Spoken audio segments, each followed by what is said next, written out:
के डिमोना परमाणु केंद्र का वीडियो कि किस कदर हम ये टारगेट लॉक करेंगे इजराइल के अंदर। और बड़ी खबर आ गई है जहां पे आईडीएफ ने ईरानी ड्रोन को मार गिराया है। इलाद इलाके में इंटरसेप्ट किया गया है ड्रोन। तो देखिए जिस तरीके से ईरान की ओर से हमले रुक नहीं रहे हैं। और बड़ी बात यहाँ पर ये भी कि कल न्यूक्लियर साइट्स को टारगेट करने के बाद जो ईरान की धमकियां हैं उसमें काफी ज्यादा इजाफा हो गया है। ईरान की ओर से बार बार पलटवार की बात कही जा रही है। हालांकि इस बीच आईडीएफ ने ईरानी ड्रोन को मार गिराया है। इसके पहले हमने देखा कि ईरानी मिसाइलों के चलते तेल अवीव समेत कई इलाकों में तबाही हमने देखी है। आईआरजीसी के कमांडर की अमेरिका को धमकी, यूएसए के मिलिट्री ठिकानों को निशाना बनाएंगे और ये आईआरजीसी जो कि अमेरिका को भुगतना होगा भयानक अंजाम, जिसका जिक्र अभी हो रहा था। और इस बात का पूरा अंदेशा है कि जो जूनियर कमांडर्स हैं उनके हाथ में पूरा दारोमदार है और वो लगातार धमकियां दे रहे हैं और खासकर यूएस को कह रहे हैं कि आपने B2 का इस्तेमाल किया और अब आपके एयरबेस जो है वो हमारे निशाने पर है, यानी कि कभी भी हमला हो सकता है।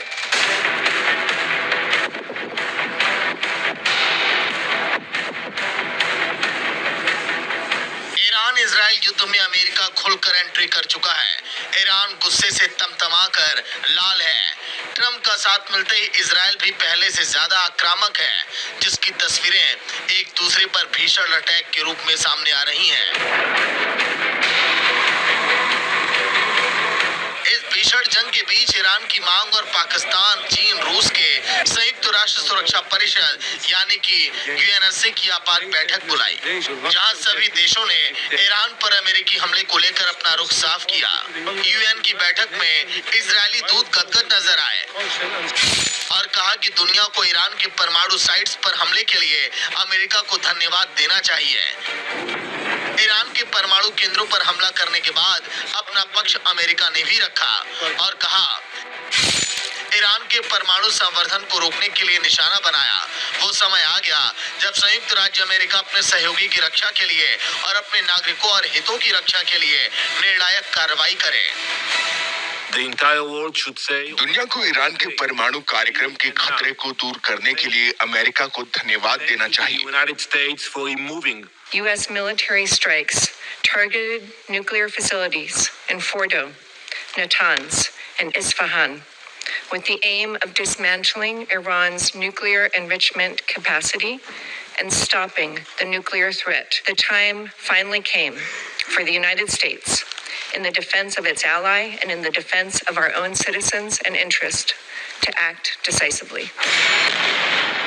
लेकिन बात शांति की थी, सीज फायर की थी, जिसके बदले अटैक को लेकर अधिकतर देश अमेरिका की निंदा करते नजर आए। हमला ईरान पर किया गया है तो बैठक में ईरान ने अपनी आगे की रणनीति सीधे तौर पर साफ कर दी है और कहा अमेरिका ने एक बार फिर लापरवाही से नेतन्याहू की रक्षा के लिए अपनी सुरक्षा का बलिदान देने का फैसला किया है। परमाणु संप्रसार संधि को राजनीतिक हथियार के रूप में इस्तेमाल किया है। हमारे सुरक्षा बल उचित समय, प्रकृति और पैमाने पर इसका जवाब देंगे। अमेरिका ने एक बार फिर लापरवाही से नेतन्याहू की रक्षा के लिए अपनी सुरक्षा का बलिदान देने का फैसला किया है। परमाणु अप्रसार संधि को राजनीतिक हथियार के रूप में इस्तेमाल किया गया है, जिसका इस्तेमाल आक्रामकता और गैर कानूनी कार्रवाइयों के बहाने के रूप में किया गया है। हमारे सुरक्षा बल उचित समय, प्रकृति और पैमाने का निर्धारण करेंगे। ये अंतर्राष्ट्रीय परमाणु ऊर्जा एजेंसी की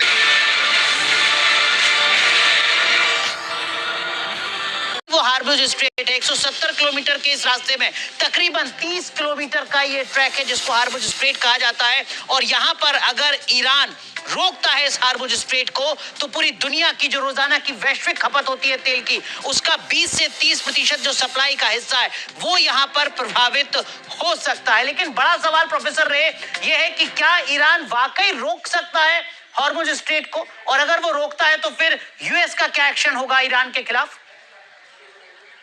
जी, एक्चुअली ईरान ये नहीं सोच रहा है कि यूएस का क्या एक्शन होगा।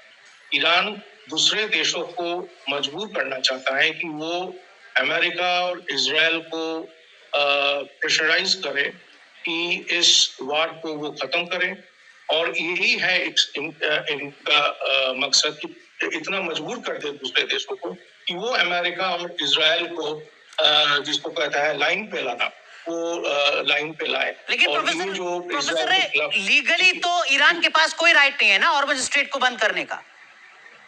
देखिए, लीगली राइट नहीं है। लीगली ये इजराइल जो ईरान के ऊपर अटैक कर दिया, वो कौन सा लीगल राइट था? ठीक बात है। वो कौन सा लीगल राइट था जो अचानक ये डर के कि हमको मार देगा, एक नया एग्रीमेंट साइन होने ही वाला, मैंने कब होता नहीं होता वो अलग बात है, but they were on the in the process of signing an agreement, उसके पहले ही ये अटैक कर दिया ईरान के ऊपर। तो ये कौन सा राइट था ठीक इजराइल? बात है। लेकिन अगर हॉर्मुज स्ट्रेट बंद करता है ईरान, तो क्या सरल शब्दों में इसका मतलब ये कि कच्चे तेल के दाम बढ़ सकते हैं? हाँ, वो तो बढ़ेगा ही, वो तो बढ़ेगा ही, क्योंकि और क्या भारत पर भी इसका इम्पैक्ट हो सकता है? भारत, देखिए, भारत के बारे में सोच के तो कुछ हो नहीं रहा है। भारत पे तो इम्पैक्ट पड़ेगा ही। भारत खुद एक स्टैंड ले नहीं पाए। अब अगर ये सोच के बैठ रहा है कि हमारे ऊपर असर पड़ेगा, असर तो पड़ेगा। उसके पहले एक स्टैंड तो लेना चाहिए था। इजराइल ईरान इतना पुराना मित्रता का रिलेशन था। ये बीजेपी सरकार के दौरान थोड़ा सा एक कुछ स्टेटमेंट दे दिया था कि मुसलमानों ठीक है, लेकिन बड़ा सवाल ये भी है कि ईरान अगर ऐसा करता है तो अमेरिका की तरफ से किस तरीके का एक्शन लिया जाएगा, क्योंकि इसी के आसपास अमेरिका के बहुत सारे बेसिस भी हैं। बहुत बहुत शुक्रिया प्रोफेसर ने जुड़ने के लिए और इस वक्त की अपडेट को समझाने के लिए। तो जरा एक बार हम आपको फिर से बता दें कि जो हॉर्मुज स्ट्रेट है, जिसको बंद करने की धमकी ईरान की संसद की तरफ से दी गई है, आखिरी फैसला हालांकि अभी खामने के ऊपर है, उसका मतलब क्या है? जैसा हमने आपको बताया कि पूरी दुनिया में जो रोजाना कच्चे तेल की खपत होती है, जो अपने आप में बहुत बड़ी वॉल्यूम है, उस वॉल्यूम का लगभग 25 से 30% जो तेल है वो इसी रास्ते से आता है। जो लगभग 30 किलोमीटर का पैच है हॉर्मुज स्ट्रेट का, इसी रास्ते से आता है। इसको आप ऐसे समझिए कि ये बहुत ही संकरा होता है। एक तरफ से जो जाता है यहाँ पर विमान, वो जो दूसरी तरफ से वो उसमें ट्रांसफर होता है, उसके बाद फिर वो आता है यहाँ पर, और यहीं से सप्लाई ईरान के परमाणु ठिकाने में सामान जमीन से करीब 300 फीट नीचे मौजूद था, जहां तक पहुंचने की ताकत इजराइल के पास नहीं है। Short time ago, the U.S. military carried out massive precision strikes on the 3 key nuclear facilities in the Iranian regime: Fordo, Natanz, and Esfahan. Everybody heard those names for years as they built this horribly destructive enterprise. Our objective was the destruction of Iran's nuclear enrichment capacity and a stop to the nuclear threat posed by the world's #1 state sponsor of terror. Tonight, I can report to the world that the strikes were a spectacular. इस हमले के बाद satellite तस्वीरें जारी हुई, जिसमें हमले के बाद और हमले के पहले का फर्क साफ दिखाई दे रहा था और परमाणु ठिकाना तबाह दिख रहा था। पहली बात हमें समझनी चाहिए, जो यूरेनियम ईरान ने बनाया वो वेपन ग्रेड यूरेनियम नहीं है। वो 400 या 500 किलो जो फॉदरोव में था, वो 60% एनरिच्ड है, अगर या 70 भी है, वो बॉम्ब मटेरियल नहीं होता।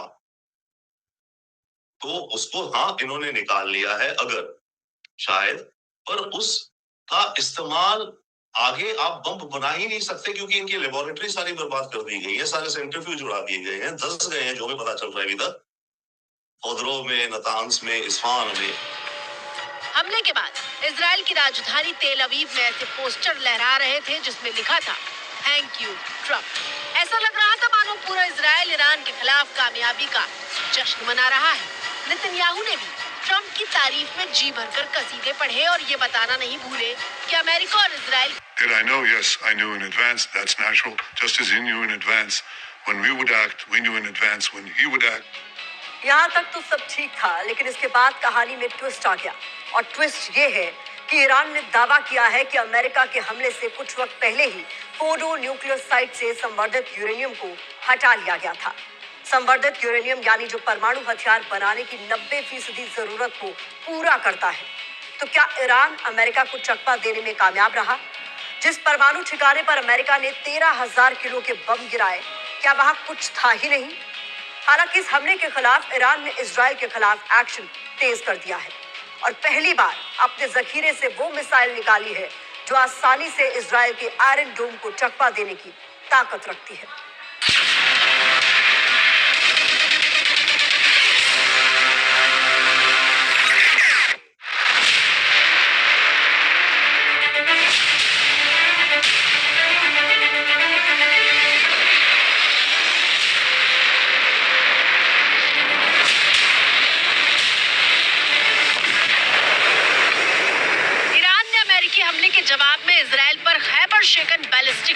से हमला किया है, जो दुनिया के सबसे मजबूत एयर डिफेंस सिस्टम कहे जाने वाले आयरन डोम की भी पकड़ में नहीं आती।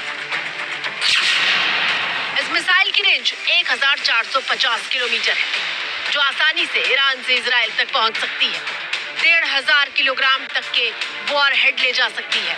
पहली बार खैबर शिकन मिसाइल का इस्तेमाल हुआ है, जिसने इजराइल की राजधानी तेल अवीव के पास बड़े हवाई अड्डे और सैन्य ठिकानों को निशाना बनाया। इतना ही नहीं, अब ईरान के सैन्य प्रवक्ता को सुनिए, जो सीधे ट्रंप को वार्निंग देते हुए कह रहे हैं कि जंग शुरू अमेरिका ने की थी, लेकिन खत्म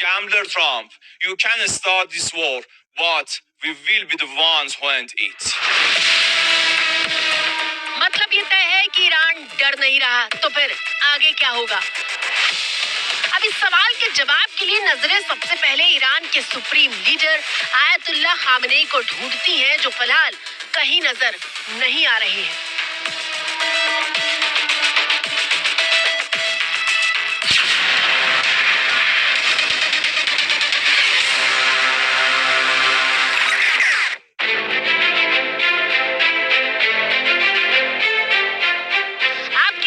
मौजूद ये तस्वीरें ईरान की राजधानी तेहरान से सटे हुए इलाके लाविजान की है.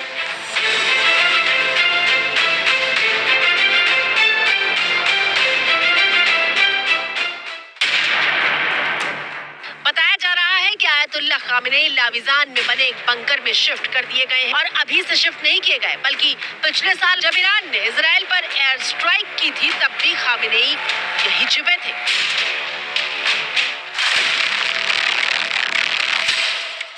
हालांकि ट्रंप से लेकर नेतन्याहू तक कई बार कह चुके हैं कि वो जानते हैं कि खामेनेई कहां छिपे हैं, लेकिन अभी उन्हें मारने का वक्त नहीं है.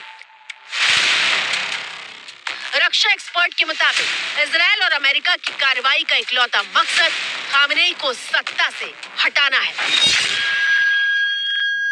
कमजोरी भी है कि इनको छुपना पड़ रहा है, तैयारी भी है कि बंकर में जा रहे हैं, पर तीसरी बात आप भूल रहे हैं ना, इजराइल ने ईरान के अंदर टोटल पेनिट्रेट कर लिया, जैसे उसने हिजबुल्लाह में करा था.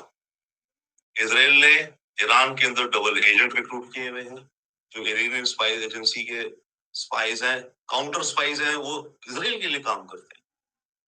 बाकियों को भी या पैसे से खरीदा है, या रेजीम के अंदर ऑपोजिशन, या जिस भी कारण.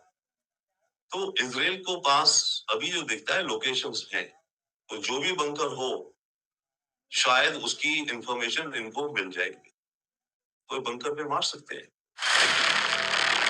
ट्रंप ने ईरान से बिना शर्त सरेंडर के लिए कहा था, और खामेनेई ने भी हुंकार भरते हुए ट्रंप को जवाब दिया था.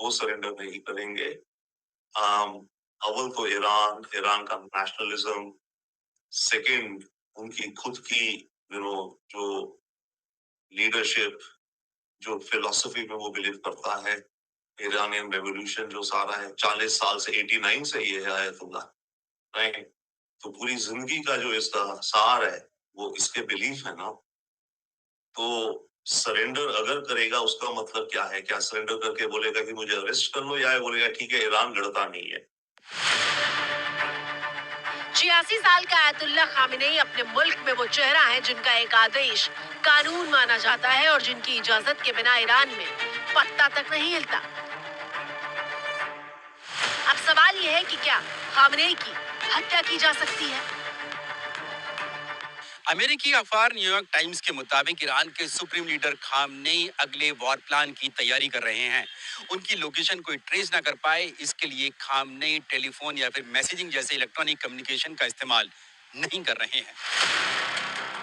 खामेनेई की खुफिया लोकेशन तक सिर्फ एक व्यक्ति पहुंचता है, जो बाकी नेताओं और सैन्य अफसरों का संदेश उन तक पहुंचाता है. खामेनेई के बंकर के बाहर और आसपास के इलाके में भी भारी सुरक्षा बल मौजूद है.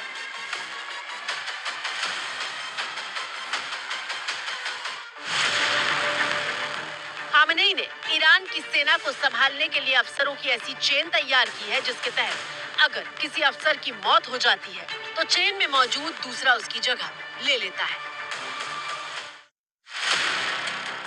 अब सवाल यह है कि अगर खामेनेई को कुछ हो जाता है तो उनका उत्तराधिकारी कौन होगा। बताया जा रहा है कि खामेनेई ने 3 मौलवियों को चुना है। अगर उन्हें कुछ होता है तो इनमें से कोई एक उनकी जगह लेगा। खामेनेई को पता है कि इजराइल और अमेरिका उनकी हत्या की कोशिश कर सकते हैं और इसीलिए खामेनेई ने मौलवियों की सभा में निर्देश दिया है कि जो 3 नाम उन्होंने चुने हैं उनमें से किसी एक को जल्द से जल्द उनका वारिस चुना जाए। अब आपके मन में सवाल होगा कि ईरान के सुप्रीम लीडर का वारिस कैसे चुना जाएगा। तो इसे समझने के लिए हम आपको साल 1989 की एक तस्वीर दिखाते हैं जब ईरान में इस बात पर बेहद महत्वपूर्ण चर्चा हो रही थी कि मुल्क का सर्वोच्च नेता कौन होगा।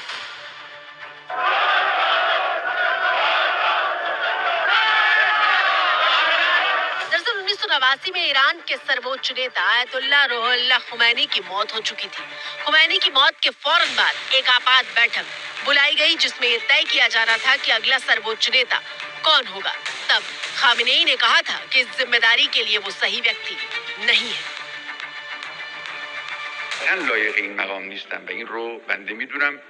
मैं इस पद के लिए सही व्यक्ति नहीं हूँ और मेरे अलावा यहाँ मौजूद बाकी लोग भी ये बात जानते हैं। संविधान के हिसाब से मैं योग्य नहीं हूँ और धार्मिक दृष्टि से आप लोगों में से कई होंगे जो मुझे बतौर लीडर स्वीकार नहीं करेंगे। ये किस तरह की लीडरशिप होगी। लेकिन इसके बाद भी सभा में चर्चा हुई और फिर बहस के बाद वोटिंग हुई थी। सिर्फ 1 साल के लिए खामेनेई को ईरान का सर्वोच्च नेता चुना गया था।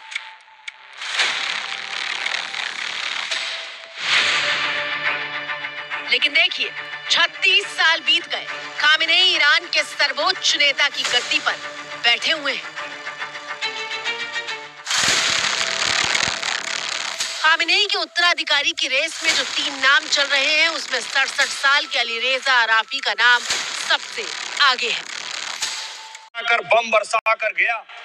अब आपको बताऊंगा कि ईरान को आखिर कौन परमाणु बम देगा। क्या कोई देश है जो परमाणु बम देगा। लेकिन ये तस्वीर देखिए, ये अमेरिका का वो बॉम्बर जो ईरान पर बम बरसाकर वापस अमेरिका लौट गया है। देखिए B-2 बॉम्बर विमान की तस्वीरें आप देख रहे हैं। अमेरिका लौटने की तस्वीरें। मसूरी में अमेरिका वापस लौटा है B-2 बॉम्बर।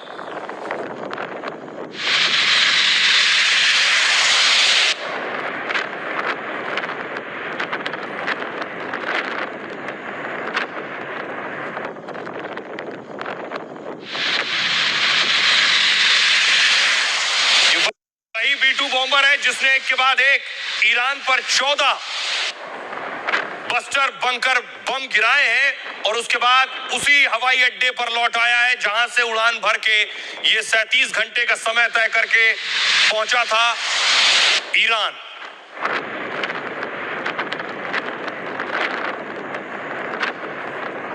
नेतन्याहू कहां है? जब हम एक ऐतिहासिक सैन्य कार्रवाई की योजना बना रहे थे तब हमने दीवार पर एक पर्ची रखी थी जिसमें लिखा था हे हम कल्बी आ यकूम, मतलब हमारा देश एक शेर की तरह खड़ा होगा। इसीलिए ईरान के खिलाफ सैन्य कार्रवाई को हमने ऑपरेशन राइजिंग लायन नाम दिया था, जो बाइबल के एक पेज में लिखे संदेश से प्रेरित है।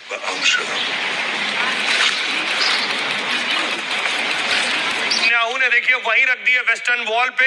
यही वेस्टर्न वॉल की तरफ सारे यहूदी खड़े होकर प्रार्थना करते हैं, उनके लिए पवित्र दीवार है। जब ईरान पर हमला कर रहे थे उससे पहले भी नेतन्याहू गए थे इसी वेस्टर्न वॉल पर।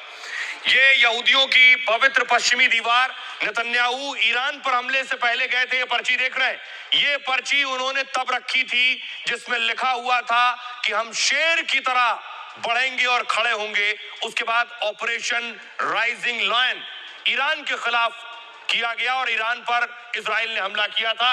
ये हमले से पहले की तस्वीर आप देख रहे हैं। अब आपको बताऊं कि उसके बाद इजराइल में देखिए अमेरिका का सम्मान हो रहा है, अमेरिकी झंडे का सम्मान हो रहा है। वहां की दीवारें, वहां की ऑफिसेज, दफ्तर, हर जगह इजराइल और अमेरिका का झंडा दिखाकर बनाकर अमेरिका का शुक्रिया अदा किया जा रहा है और अमेरिका का धन्यवाद किया जा रहा है।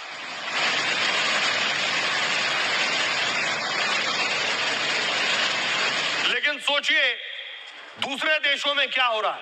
पाकिस्तान के